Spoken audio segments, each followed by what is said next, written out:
Assalamualaikum warahmatullahi wabarakatuh. Perkenalkan kami dari kelompok 6.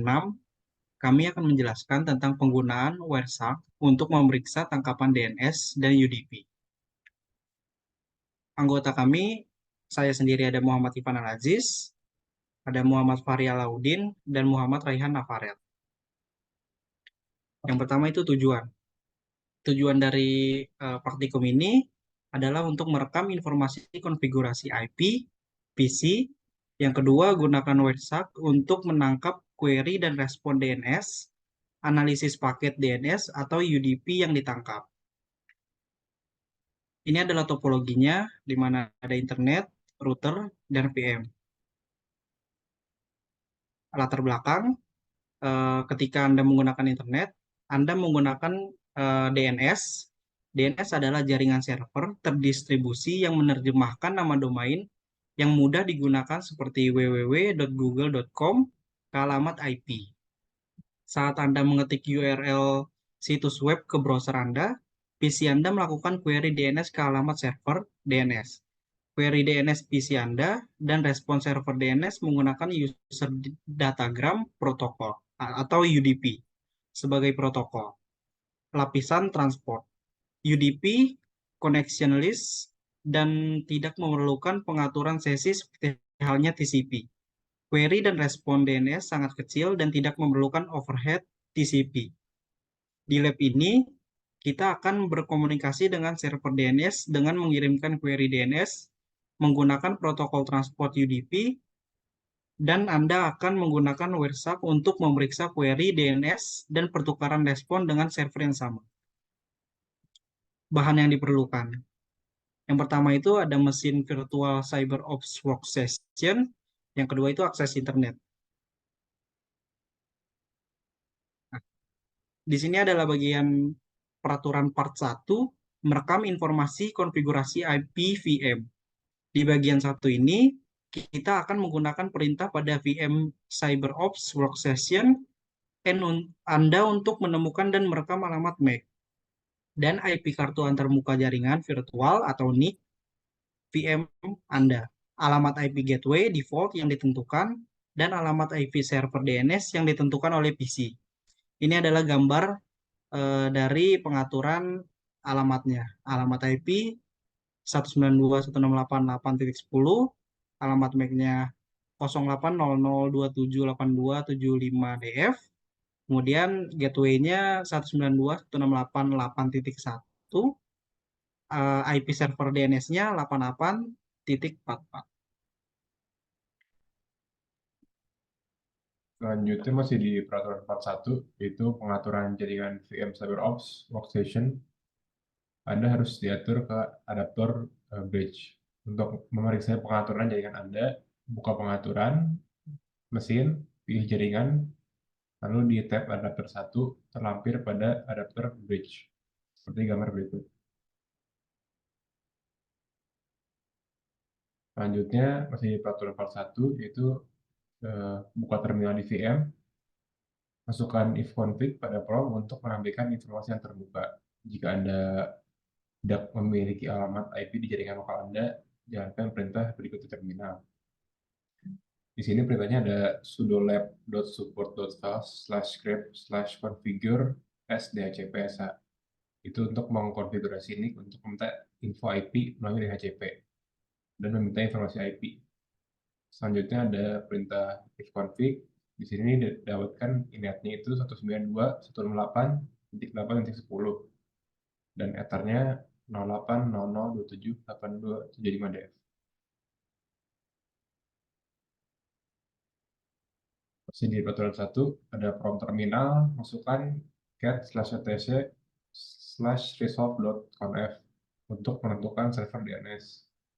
Di sini sudah dimasukkan dan hasilnya dapat server name yaitu 8844 dan nama servernya 209.165.200.235. Selanjutnya pada prompt terminal, masukkan netstat -rn untuk menampilkan tabel peruturan IP ke alamat IP gateway default. Di sini didapatkan gateway-nya itu 192.168.8.1. Selanjutnya, peraturan part 2 menggunakan Wireshark untuk menangkap query dan respon DNS. Di bagian 2, Anda akan mengatur Wireshark untuk menangkap query, DNS, dan paket respons. Ini akan menunjukkan penggunaan protokol transport UDP saat berkomunikasi dengan server DNS. Di sini ada perintahnya Wireshark dan logo N.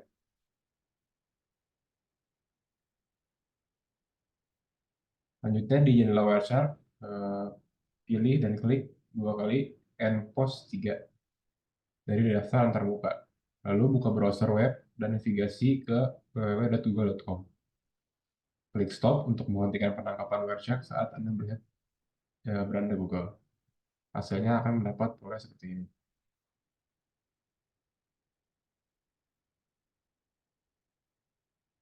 Selanjutnya, peraturan part 3, analisis paket DNS atau UDP yang ditangkap. Di bagian 3, Anda akan memeriksa paket UDP yang dihasilkan saat berkomunikasi dengan server DNS untuk alamat IP google.com. Di sini di jendela utama Wireshark, ketik DNS pada bidang filter lalu klik terapkan, maka hasilnya akan dapat seperti ini.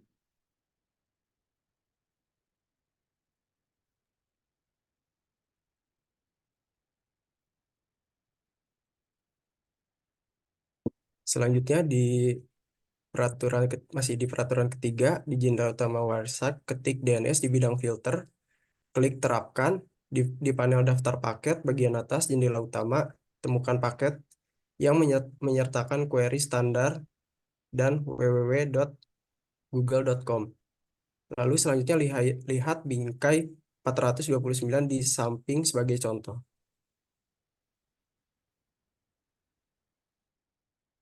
Selanjutnya yaitu periksa bidang dalam paket query DNS. Nah, pada baris pertama di panel rincian paket, frame 429 memiliki 74 byte data pada kabel. Ini adalah jumlah byte yang diperlukan untuk mengirim query DNS ke server bernama yang meminta alamat IP www.google.com. Jika Anda menggunakan alamat web yang berbeda seperti www.cisco.com, jumlah byte mungkin berbeda. Baris Ethernet kedua menampilkan alamat MAC, sumber, dan tujuan. Alamat MAC sumber berasal dari VM Anda karena VM tersebut berasal dari query DNS. Alamat MAC bertujuan berasal dari gateway default karena ini adalah perhentian terakhir sebelum query ini keluar dari jaringan lokal. Nah, lalu di baris Internet Protocol version 4, paket IP ditangkapkan Wireshark menunjukkan bahwa alamat IP bersumber dari permintaan DNS yang yaitu 192.168.8.10 dan alamat IP tujuannya adalah 8.8.4.4. Dalam contoh ini, alamat tujuannya adalah server DNS. Next. Masih di peraturan ketiga, header UDP hanya memiliki 4 bidang, yaitu port sumber, port tujuan, panjang, dan checksum. Setiap bidang dalam header UDP hanya ada 16 bit seperti yang digambarkan di gambar di samping ini. Selanjutnya, klik panah di samping user datagram protokol untuk melihat detailnya. Perhatikan bahwa hanya ada 4 bidang. Nomor port sumber dalam contoh ini yaitu 5829. Port sumber dihasilkan secara acak oleh VM menggunakan nomor port yang tidak dicadangkan. Port tujuannya adalah 53. Port 53 ini adalah port terkenal yang disediakan untuk digunakan dengan DNS. Server DNS mendengarkan pada port 53 untuk query DNS dari klien. Masih di peraturan ketiga, dalam contoh ini, panjang segmen UDP adalah 40 byte. Panjang segmen UDP dalam contoh mungkin berbeda-beda. Dari 40 byte, 8 byte digunakan sebagai header. 32 byte lainnya digunakan oleh data query DNS.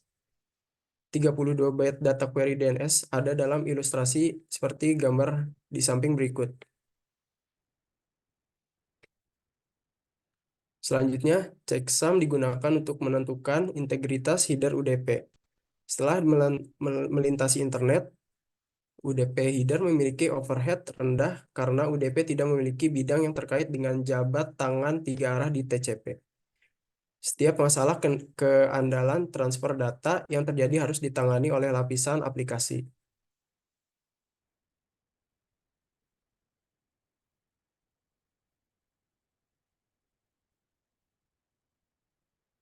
Next. Nah, selanjutnya kita akan memeriksa bidang dalam paket respon DNS. Dalam contoh ini, frame 488 adalah paket respon DNS yang sesuai. Perhatikan jumlah byte pada port adalah 90. Ini adalah paket yang lebih besar dibandingkan dengan paket permintaan DNS.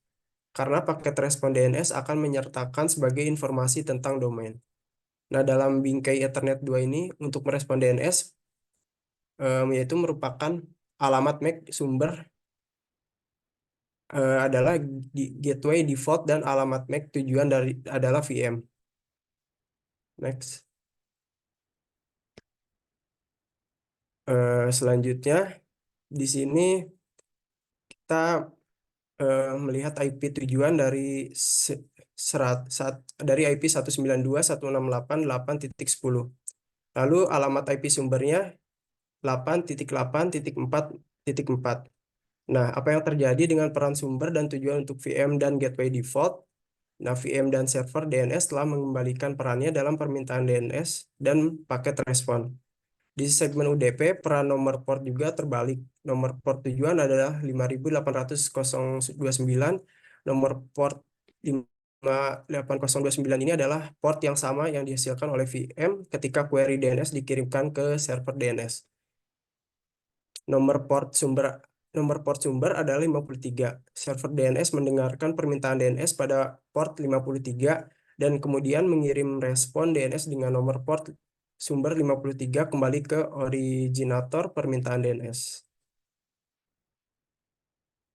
Nah, selanjutnya pertanyaan refleksi. Nah, apa manfaat menggunakan UDP daripada TCP sebagai protokol transport untuk DNS? UDP sebagai protokol transport menyediakan pembentukan sesi yang cepat, respon yang cepat, overhead yang minimal. Tidak perlu mencoba ulang, perakitan kembali segmen, dan pengakuan paket yang diterima. Mungkin cukup sekian presentasi dari kelompok kami. Kurang lebihnya mohon dimaafkan. Wassalamualaikum warahmatullahi wabarakatuh.